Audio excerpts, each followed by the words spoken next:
دقيقة من وقتك. يقول النبي صلى الله عليه وسلم: خصلتان أو خلتان، يعني عملان، لا يحافظ عليهما عبد مسلم إلا دخل الجنة. ويقول: وهما يسير، يعني سهلين، ومن يعمل بهما قليل. فقالوا الصحابة: ماذا يا رسول الله، شنو ذيل العملين؟ قال: بعد كل صلاة يسبح الله 10 مرات، ويحمد الله 10 مرات، ويكبر الله 10 مرات. قالوا: طيب يا رسول الله، والعمل الثاني؟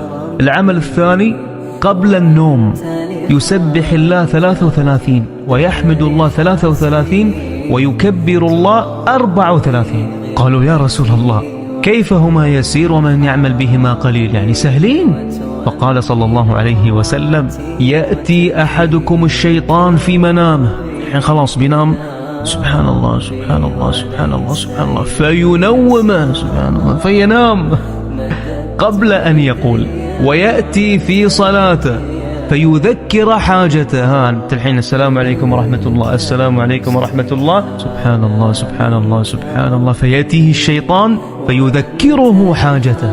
عندك أشغال الحين، لازم تروح المحل الفلاني وتخلص الأشغال وتصب بترول، فتقوم المكانك طلع لك 100 شغلة وانت ما عندك شيء قبل أن يقولها.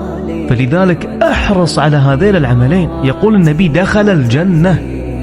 الجنة غالية، التزم فيها، حاول، ولا تخلي المقطع يوقف عندك، اخذ أجر غيرك، انشر المقطع للمنفعة.